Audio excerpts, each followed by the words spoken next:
Hey Linus, are you still running late? I'm about to jump in the tub with Ivy and get ready for bed. We can't wait up any longer. Sorry, babe. I totally forgot to message you. I'm really sorry. The boss gave me overtime again today. What? But you promised to watch Ivy today. I know, I'm sorry. I'll watch it tomorrow instead. I really mean it this time. I'll stay with her until she falls asleep.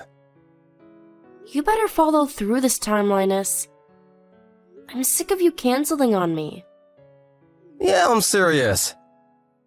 I'll be back on time tomorrow, I promise. If he tries getting me to do overtime again, I'll say no. Fine. Well, in that case, I forgive you for today. I'm getting so big these days, it's hard to move around. I knew being pregnant wouldn't be a cakewalk, but I'm surprised how hard it actually is. I'm worried I might slip over getting out of the bathtub or something. It's hard to wash myself, let alone take care of Ivy too. In fact, I can barely keep up with her at all. I'm no match for a 5-year-old girl, she's like a little rocket. I guess you are 9 months gone. Could totally see that little mischief maker running rings around you. This is just the warm-up though. Let's not forget our child-rearing quota is set to double soon. I really shouldn't complain about Ivy given what's on the way. Oh yeah, that reminds me. My sister messaged me. She offered to come over to help around the house after the baby's born. Wow, really? She's a star. That's gonna be a huge weight off our shoulders. You've met my sister before, right? Your sister? Oh, now that you mention it, I have. She said you bought her a meal. Sorry if it was any trouble. I know what she can be like. It was nothing really, don't sweat. All I did was buy her a burger from some budget family restaurant. I didn't break the bank or anything. Really? I hate to say this, Linus, but if you have enough free time to be taking my sister out for burgers, I wish you'd start coming home from work on time. I said I'm sorry, babe. Just kidding. I bet she forced you to take her, right? She has a way of always getting what she wants. She's the strongest world person I know. She probably knew you wouldn't know how to refuse her. Yeah, it was exactly like you said, babe. She twisted my arm. Oh, did you think of a name of the baby yet? I did think of a few candidates, but I can't decide for the life of me. Who knew picking a name would be so hard? What about you? Yeah, I came up with a few good ones too. If it's a boy, I think we should call him Balthazar. Balthazar? Am I giving birth to a freaking demon? I really think we should go with something a little more normal, Linus. Can you imagine it? The bullying would never end. Surely it's the opposite. Think about it. No one messes with a kid named Balthazar. He'd be the king of the playground. I guess I'm not dead set on it though. Just an idea. Sorry, honey. I hope you don't feel let down. I know you've been trying hard to come up with something, cause I'm so indecisive. You know, I read an interesting article lately that said boys with one-syllable names are more likely to become CEOs. Not like he has to be a CEO or anything, but I do think it'd be nice if he had a name that boosted his chances of getting success in the world. I tell you what, let's both think on it a little longer. We can share what we come up with and decide on it together. You care about the number of syllables? I get that it might sound excessive, but I don't see any harm in it if it's a name we like and it helps his chances of getting along in the world. Here, I just looked up the figures. It says that statistically, boys earn on average $3,600 less a year for every extra syllable in their name. Don't worry, I'm fully aware of how materialistic I probably sound.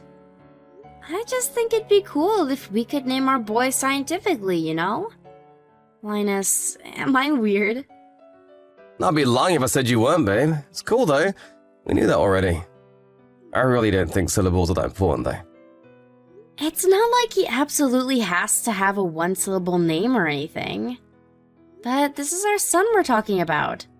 Surely we should do everything we possibly can to help him get ahead in life. Every I dotted, every T crossed. I'm surprised you're so anxious over all this. Surely this being baby number 2 puts your mind at rest a little. I might have more of an idea what to expect now, but childbirth is difficult, full stop. Plus, this is our first boy. I'm a little nervous about him being bigger than Ivy, and if he inherits your big melon head on top of that, I'm in for a world of hurt. Hey, that wasn't called for. I'll get you back for that one. You'll be fine though, babe, really. I'll always be here for you to bring him up. Right. Anything I can't do, I'll leave in the hands of his clever and capable dad. Yep, leave it to me. I feel bad about how things have been lately, though.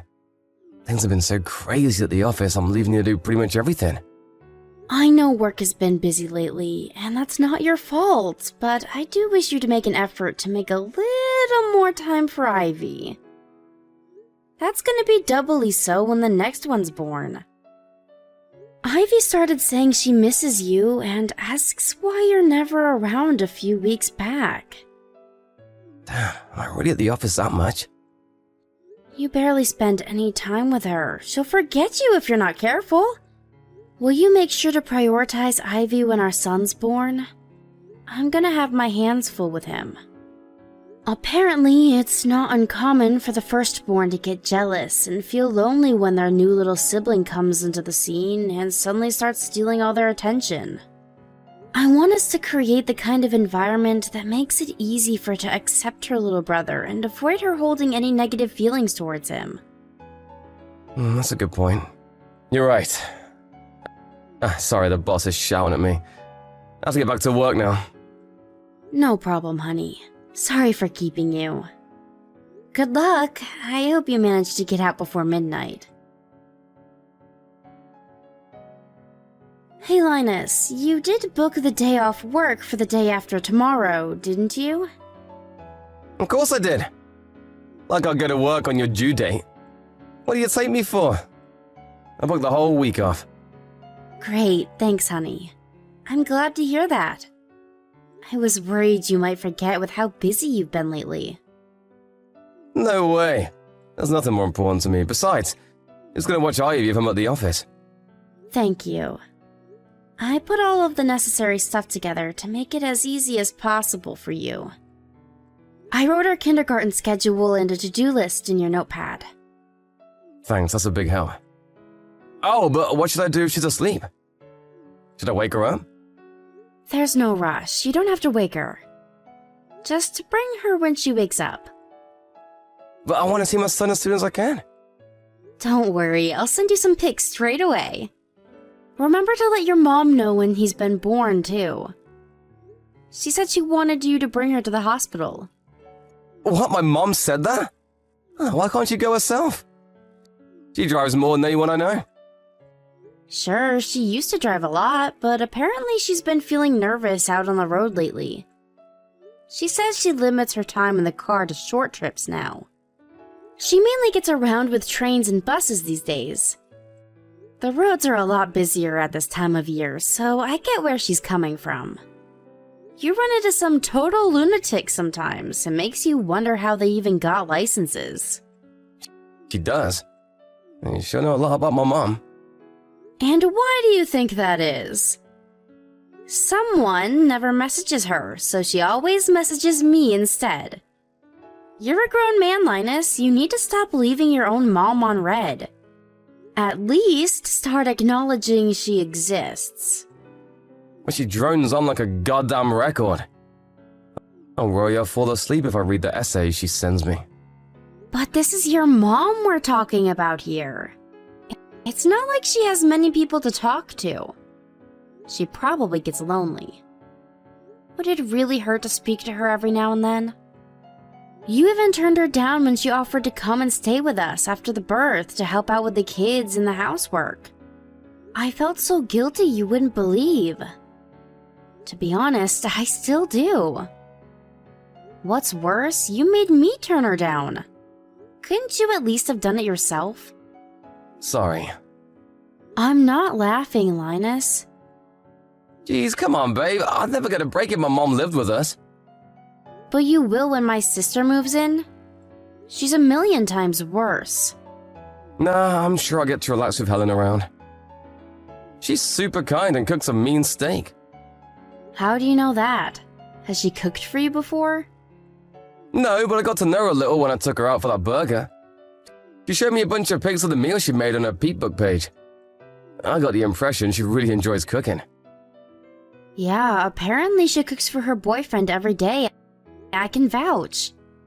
She's really talented. She's passionate about cooking ever since she was a teenager. I gotta say though, I think your mom's cooking is even better. Oh yeah? Well, I'm bored of it. That's mean. If you say that about your mom's masterpieces, what hope is there for me? If that's what you think, I'm worried you'll get bored of my cooking soon too. No way, babe. You got the most delicious meals on the planet. Who was it that said my repertoire was too small? Go on, remind me. I told you that was just a joke. If you say so. We can go with that if it makes you feel better. Oh, I almost forgot. Would you mind picking up some more bottled water on the way home from work? About that. See, babe, the thing is, I'm gonna be home late from work again. What? But you said you'd be home on time last night. I'm so sorry. Linus, are you sure you have my due date booked off? You are gonna be home to watch Ivy, right? It's a miracle you managed to book a whole week off when things are this hectic. I don't think I've ever known anyone as busy as you these past few months. Relax, it's fine. As long as the birth goes ahead as planned, I'll be able to watch Ivy no problem. I really hope you will. Will you have your mom on standby to watch her in case there's some kind of emergency and you have to go in on short notice?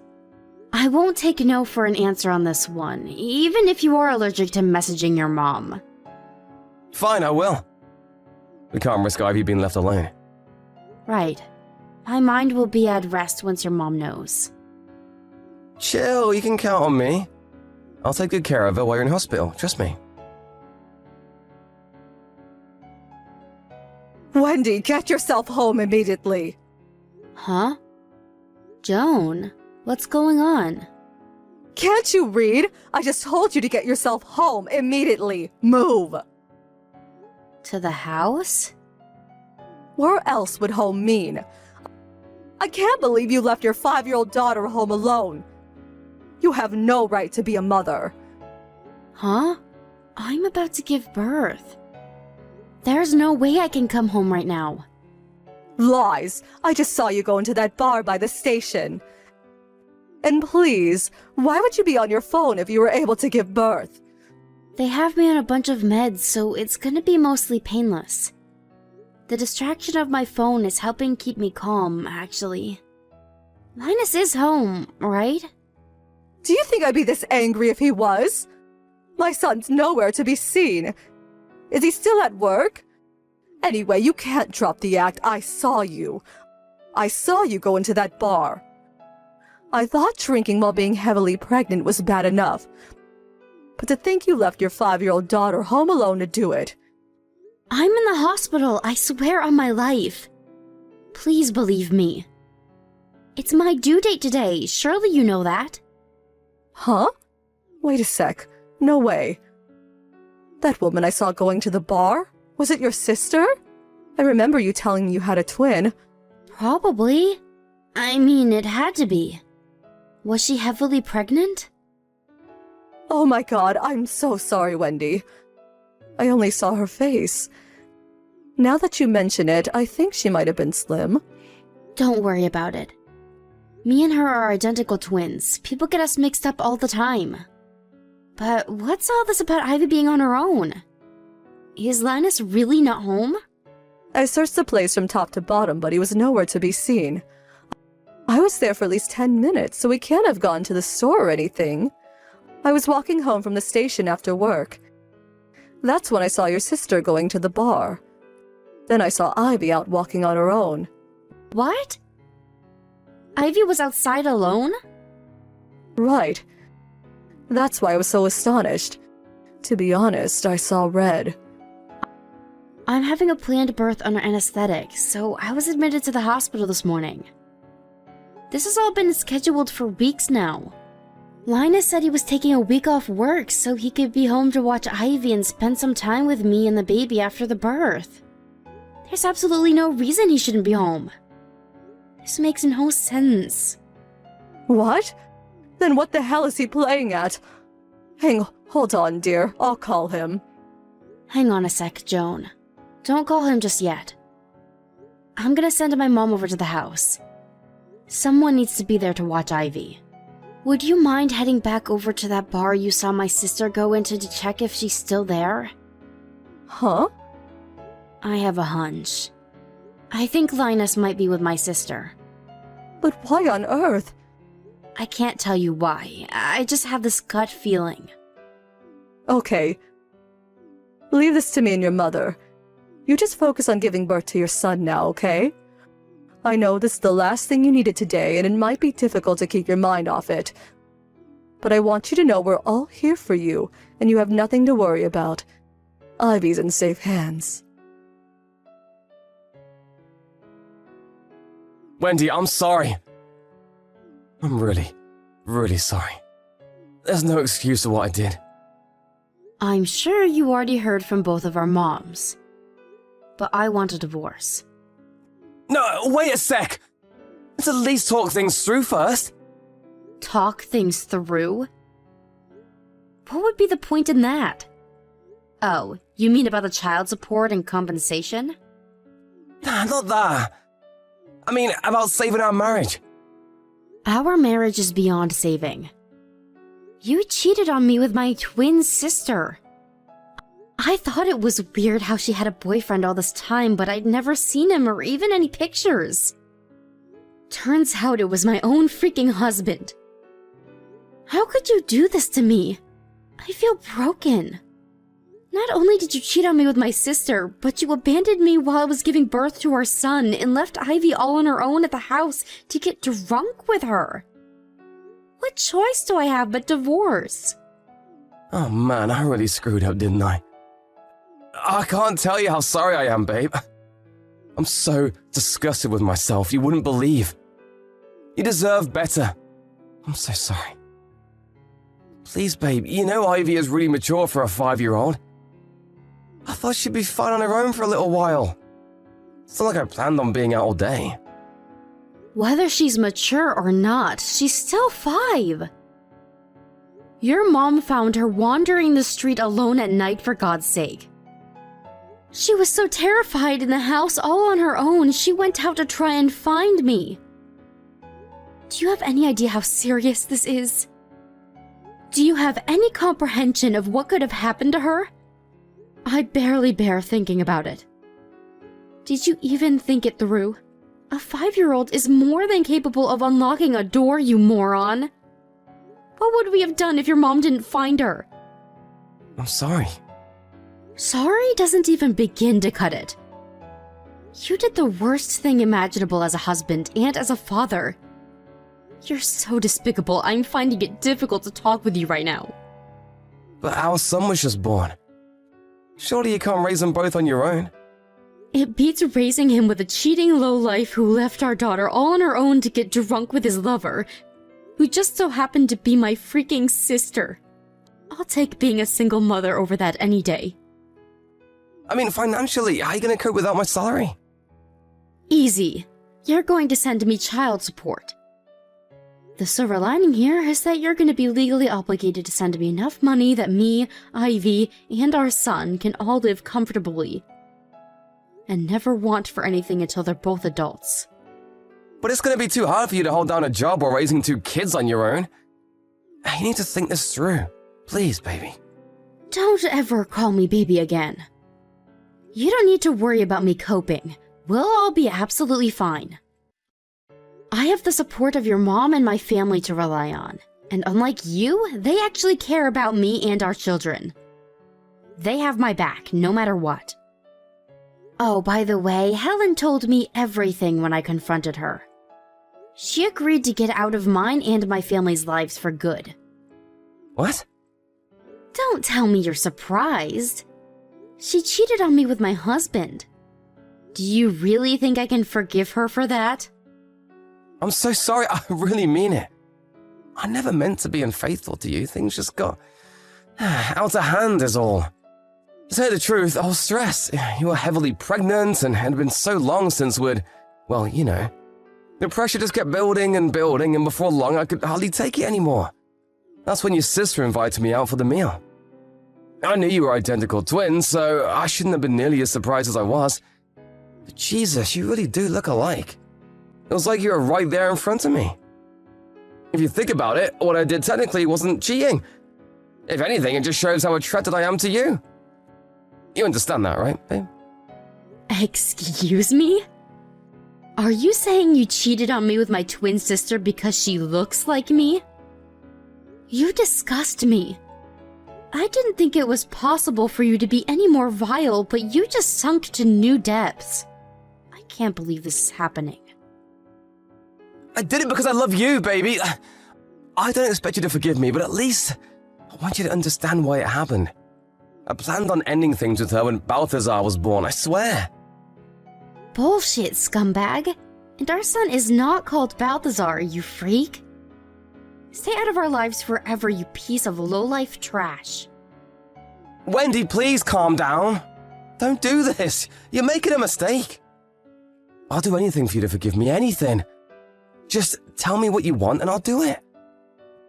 Words can't describe how sorry I am. Sorry doesn't even begin to cover it. Let me make it up to you, baby. I promise I'll never meet your sister again. I swear on my life. I don't care. Do as you please. We're getting a divorce, so you're free to continue your needy little romance. No, I don't want her. I want you. I can't bear to lose you. Please, rethink the divorce. I love you. I love you, I love Ivy, and I love our son. You're my world. Please believe me. We are where we are right now precisely because I was stupid enough to believe you. I never want to see your face again. You'll never live under the same roof as us for as long as you live. You've lost any right you had to be my husband, and you've lost your right to be a father. You say you love me. But if your love is so superficial that anyone who looks like me can get a share, then you can stick it up your ass. Needless to say, I swiftly divorced my piece of trash husband. He showed up at the house in tears, begging me to reconsider while clinging to my leg like a hysterical child. But he didn't have a single ally in either family, and his mom promptly showed up and dispatched him after giving him the dressing down of a lifetime. Apparently, he even told my sister Helen the same thing he told me, that the only reason he ever got involved with her was because we looked the same. With that, she was hit with the harsh reality that she was nothing more than a cheap fling to him. It's not an understatement to say it was the shock of her life. She must have known what she did to me was wrong, because after paying me a hefty sum in compensation, she completely disappeared. Still, I don't have any sympathy for her. She knew it was wrong from the get-go. She probably just thought she could get away with it. Ostracism from her family is her just desserts. As for Linus, he's currently living in our old house while working hard to keep on top of the monthly child support payments. He's always asking me if he can see the kids, but I can't bring myself to let the kind of man who would leave our daughter all on her own like that anywhere near either of them. As far as I'm concerned, they don't have a dad. Of course, things will be different if they say they want to meet him one day when they grow up. But until then, he's nothing but a distant memory. He seems to be under the impression that if he carries on paying child support, that I'll take him back one day. I can confidently state that that ain't gonna happen. He can live tormented by the pain of shame and regret for the rest of his life for all I care. As long as me and my children keep getting our money, I'm happy. I currently spend my days rushing around like a headless chicken, trying to keep on top of the mammoth responsibility of raising 2 small children. I don't plan on going back to work until Aiden has his first birthday. That way, I can spend as much time as possible with him and Ivy while he's tiny and still needs me the most. Even when I do go back to work, my family, as well as Joan, Linus's mom, have all said they'll be there to look after the kids whenever I need them to. I have the best support network in the world, and I couldn't feel more blessed. Of course, even when I am working, I'll spend all of my free time with my angels. I have to give them the love of 2 parents all by myself, so every second is precious. I'm gonna put every fiber of my being into raising them with so much love and care that they'll grow up one day and say, "My childhood was amazing, even if I didn't have a dad." I know it's not always gonna be easy, and I know the road ahead will be full of humps, bumps, challenges, and hurdles, but it'll all be worthwhile, cause I have the 2 most amazing kids on the planet. We'll overcome all the obstacles that get in our way as one big happy family with plenty of laughter and joking along the way.